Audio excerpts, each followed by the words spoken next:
bit. And of course, since 2013, that was the first presidential debate. And of course, it has become a part of the Kenyan electioneering period. And Kenyans were anticipating this year's presidential debate. They still are on, but they have been, the first one was to be held tomorrow. It has been postponed. Let's listen in. The first debate has been postponed to a later day. Let's listen into that communication. Organizers of this debate have not conducted any polls to be able to say whether or not they have garnered 5%, which is contained in the guidelines. So we are challenging the guidelines that the organizers of the presidential debate should come out clear and say how and when those polls were conducted. Our guidelines that were published on 9th of June 2017 are based on an objective selection criteria. That selection criteria is 5%, where we've said if you have 5% and above, then you participate in Part A or Part B. If you have 5% and below, and you also participate in another part. That means that it is actually a debate that is taking care of all presidential candidates. All right. Of course, that was preceded by announcements by both President Uhuru Kenyatta's campaign team and that one of the NASA presidential candidate, Raila Odinga, that they will not be participating in that debate. The format was to have the first six presidential candidates have a debate from around 5:30 to 7:30, and then have the two, that is Raila Odinga and Uhuru Kenyatta, have a separate presidential debate. Raila Odinga and Uhuru Kenyatta pulling out, saying they did not like the guidelines or the formats. Of course, Uhuru Kenyatta was the first to pull out, and then Raila Odinga's campaign team did announce that. Dismas, what is your take on this? Are they fearing each other? Number one, Ben, debates are institutions of accountability. Yes. That you come back after 4 years and give us your scorecard. And it's very clear that President Kenyatta is very keen not to give us his scorecard. When you look at mature democracies like America or UK or France, sitting presidents engage in debates. Like, for instance, Obama engaged in a debate with McCain. He also engaged in a debate with Mitt Romney for him to present his scorecard. And for us to expect in Kenya that we are going to have a presidential debate with all the other candidates, I think, in my view, it's a waste of time, because this thing is a two-horse race. And I say this with respect to our court, dealer, and company, but it's a two-horse race. Also, to expect them to, the other non-horses, I don't want to refer donkeys, they're non-horses, to engage with President Kenyatta. Why, both are animals. Yeah, but I want to use if I say a donkey, our court will say that for him is a camel. But the reason why President Kenyatta would be nervous, it's because he knows he has delivered absolutely nothing. You recall when you're in primary school, at the end of the term, if you're number 45 out of 45, and you've been able to score 10 straight E's, you'll be reluctant to take the report card back to your parents or to your guardian. It's only for that reason that President Kenyatta does not want to face Raila Odinga. Isn't it fair to say, what about the reason given by the president's campaign team is that he was not comfortable with the format? You can easily say that that's an excuse that you need to go and sell to the birds. Because if President Kenyatta wants anything done at his convenience and pleasure, all he needed to do was to call the organizers of this debate, and he says, these are my concerns. Are you able to take care of them? I'm sure, I can bet my head, that the organizers will bend backwards to accommodate his interest. Even if he says he wants the debate to take place somewhere in Turkana, the organizers will bend backwards, because it's an indispensable proposition in the success of this debate. All right. And even for Raila Odinga, who was indicated in black and white that he's interested in debating the president. So I'm not very surprised that President Kenyatta is not amused, is not excited, is not eager to come for this debate. Because when he faces Raila Odinga and Raila Odinga starts asking him very deep questions, he'll find himself in deep trouble. Never mind that President Kenyatta has got very senior, or rather, his skills about speech delivery, debate are very solid. It's only the content that is proving to be a challenge for him. Mutinda, is the president? I'm listening to this. I'm wondering, and I'm just wondering, now that he says that about the president, what does he have to say about Raila also pulling out? Is it that he also has no agenda and he doesn't want us to critique it? You know some of these things you give and you... Anyway, that aside, I think this debate should proceed, and I think it will proceed because clearly there are adjustments. That's why the dates have been changed, and that probably shows that there is more consultation now. And I would really want to watch the debate because what this must say is that the president has done nothing. Yet we saw Madaraka Express launched, and everybody has been agreeing that, okay, that would give them credit as much as it is part of Vision 30. And then you wonder, why do people want us to get out of Vision 30? Even if we elect NASA, they will still have to do things as per Vision 30. We all agreed that is the blueprint of our development in between now and 2030. So it is really, again, dishonest and unfair to say that the president has done nothing because he has done things that can be seen. Why can't he then come to this debate and discuss his scorecard? Like, for instance, when you're talking about SGR, he should tell us, when I took over, there was an ongoing project, SGR, I've completed Wait for him to come but during to the my debate. term, I've done this. No, He's going to come to that. You see, there were two issues about this debate. First was whether it is in order for these people to be separated. And I support that because I don't see why Dida is going to court unless he'd been told that he's not going to get an opportunity, because he also needs to have faith. He needs to have faith that he can attract enough audience even on his own, because he seems to be concerned that if it is done separate, he might probably not attract as much audience as if it is done together with the president and the NASA candidate. Your presidential candidate also pulled out of the debates. Where does that? What does that leave Kenyans who are anticipating to hear from him? Of course, that has contributed to the whole thing being postponed. That's fine. But the fact that it has not been debated, he has not pulled out. We would be talking about pulling out if it's in past tense. Having said that... No, he did pull out. It was supposed to be tomorrow, the debate. He said, we have pulled out.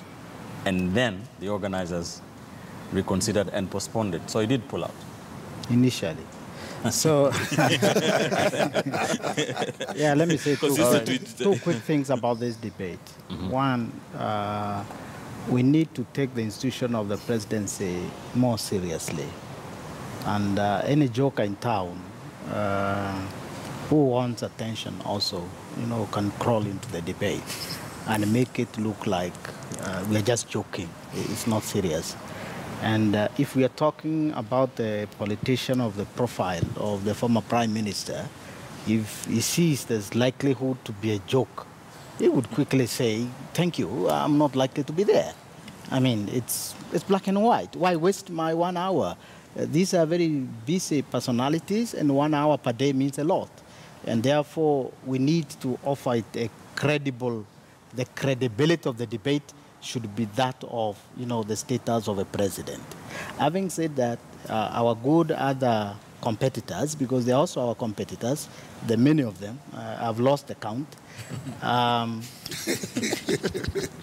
they have their democratic right also to be heard, but they can book venues if they want to speak on national television, where they can go and talk for hours if they want to be listened, and probably maybe they can have networks that can reach a certain threshold so that they can, join that kind of league. That's one. Two is that, there was a court process going on. Some people went to protest that they were being excluded, and I think that was right. It was their own democratic right.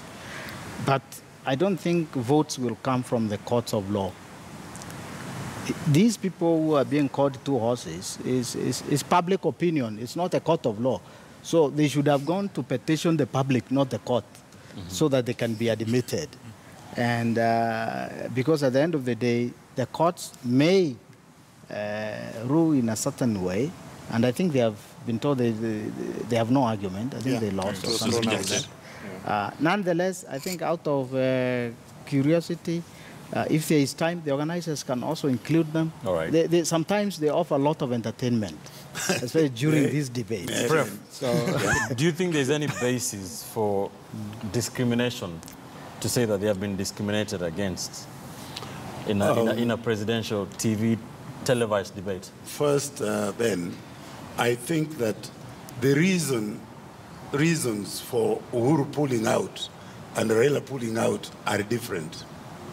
In my view, Uhuru, it is mandatory that a platform is provided that is not totally controlled by him, for him to explain himself in terms of his scorecard to the public. So that's not something he can throw out of the window. He has an obligation to give a scorecard before he asks for another mandate. Now, realistically, his strongest competitor is Raila Odinga. Once Uhuru pulls out, all right? So what was Uhuru's reason to pull out? Because he was the first to pull out, according to you? In my view, the debate, the format of the debate, set him up for accountability. And he didn't want to be held accountable in the public domain. He wants to do it in platforms where he has himself organized and is in control. That's my... Secondly, in my view, all along, I thought as the sitting president, he would have been the one who would be in the forefront, saying, later you, I can explain wananchi, I'll explain the citizens what my record has been on national television in the presence of my competitors, so that what my competitors are promising can be compared with what I have achieved. So now he found himself in a situation where he spent 4.5 years sitting on the presidency and enjoying the position without specific goals to achieve, so that the scorecard can be properly filled in. Mm-hmm. So basically, summarized, he was afraid of close scrutiny. Isn't this also speculation? You've been very wary. By the way, you see, when logic leads you to be left with only one option, it is logical speculation. It is not wild speculation. Yes, this let me add a quick one, what he's saying also. Remember, I remind Kenyans, when we were starting the campaigns, it was reported he had hired some Canadians or some foreigners to come and launch, a psychological warfare. Maybe just playing tricks on Kenyan minds. I can pull out, I can come down, just to see how does the public react. That's a speculation. I have no evidence. Probably our colleague. I'm surprised why everybody is giving other reasons other than the ones that were given. And they were very explicit as to why they didn't go. Mm-hmm. And actually, the Prime Minister's office, the former Prime Minister, it confirmed the same. No, we are talking about the President. I know that. That's what I'm saying. Why then use a different yardstick? But I talked about the format. They gave the format. That's what I'm saying. And they have a right to do that. Because this thing, if that thing won't happen without us, why then is our involvement and our views being disregarded? If that thing can't really happen without these two, don't you think it is only fair that there is continuous engagement between the organizers and their teams? It's the only fair thing, because without them, again, it won't happen. All right, fair enough. But it's up to it was just about that. It's up to us to also interrogate those reasons that they were given. Yes, allow me to buttress that point. As we wind up. Yeah, I'm a student of communication, and it would be naive to expect that Jubilee Party or status would say, we are reluctant to come to this debate because we fear we are going to discover our scorecard. They have to give a very good reason. And what President Kenyatta has done is consistent with all leaders globally who love one-way communication. Because what President Kenyatta has always done is engage in one-way communication. When he knows it's going to be two-way communication, then he becomes a bit nervous. And we must quickly forget about the summits he's held at State House, where everything is state-managed, where you have State House officials purporting to be questioning the president. Because now President Kenyatta and Raila Odinga will find them in a forum where they don't have the company of their sycophants. It's only the two men facing the nation and being accountable. And for most sitting presidents, if they're not controlling the environment, they'll never take place. But we must say that in Uganda... But don't you also have to give them some credit? Because no other president has done so many of those things you say, those State House summits. I mean, it was unheard of in previous regimes. It's a good PR exercise that you're having something. I mean, when when you invite your assistants, when you invite people that you can fire at the flick of your finger to come to State House, and they're beginning to debate, and they're not even giving consistent reasons, and the people are asking questions, the questions have been screened well beforehand. If you go to Uganda, President Museveni participated in what people described as a debate, but he controlled the entire environment. There was nothing surprising. But you know, in Kenya as a democracy, we've matured, and I doubt whether State House would be able to control what the moderators are going to be asking on that particular day. So really, it's just running away from accountability. All right. Sorry, I was going to say that when I said there was a difference in the format that was facing Uhuru, the format that was different from the format that was facing Raila. Uhuru having exited, Raila was left with a format that is going to be debating people who can't hold accountable for anything. So there is a difference in the meaning of the word format in those releases. All right. Yeah, there's something I would want to say. You know, when the president of the USA came here, President Obama, we had international media, and there was a Q&A. And our president performed very well. Why would? And those are people whom you won't stage manage the kind of questions they would ask you, because that was an international media, and he performed very well. Why would you doubt his capacity to do that before local media? Who rated his performance? Of course, Kenyans. And the same Kenyans are asking why he's running away. They are the same ones asking why he's running away. Yeah, and no one is running away, to be fair. No one is running away. On the presidential debate? Yes. My final thought is that it's a good sign of developing democracy, and our leaders should participate in this. One, from the sitting president, we expect, before he tells us that he's going to construct railways to Malava, he should tell us that why this one costed 400 billion when it could have done with 100, etc., etc. We are talking about accountability. then our incoming president, Raila Amolo Odinga, should be telling Kenyans of things that are achievable. We don't want laptop projects. We want things that are achievable. All right, Dismas? Yeah. Well, for me, I think the organizers of this debate need to bend backwards, go to State House, look for President Kenyatta, have a cup of tea with him, and address his concerns, and do the same thing for Raila Odinga. Because for us as normal citizens, we don't have the opportunity of interacting with Raila Odinga and asking him those deep questions, whether or not the projects he's giving us are actually deliverable. We also need to have the moderators asking President Kenyatta to come out clean. Like, for instance, when he talks about 10,000 kilometers, I would expect the moderator to press him and tell us where are these 10,000 kilometers. You can be sure the moderators will be doing that. Many thanks. Thank you. Of course, those debates have been rescheduled. The deputy presidential debate will go ahead as scheduled. And of course, we shall be keeping an eye on that. The moderators will be putting those presidential candidates to task about what their plans are or their scorecards as far as the sitting president is concerned. Many thanks for staying with us. That's where we leave it on the program this morning. Many thanks, gentlemen, for being with us here for the last 2 hours to discuss an array of issues, really. Professor Oeri Tumbo, Jubilee strategist Mutinda Kavemba, the NASA presidential campaign coordinator, Professor Isaiah Kindiki, and political risk analyst Dismas Moko. Many thanks, gentlemen. That's where we leave it. Be sure to join us every Sunday morning from 10 a.m. to 12 noon as we dissect the big political stories in the run-up to the 2017 August 8th general election. Today being exactly 29 days to election day. Of course, the biggest story that we are keeping an eye on, Kenya's premier 24-hour news channel, KTN News, the sudden death of the Interior CS, Joseph Nkaissery, Major General, retired, who died Friday night. Investigators, of course, saying they are trailing to find out that they give the family and Kenyans what really happened. Many thanks for staying with us. See you next Sunday. We leave you this afternoon with some of Joseph Nkaissery's speeches.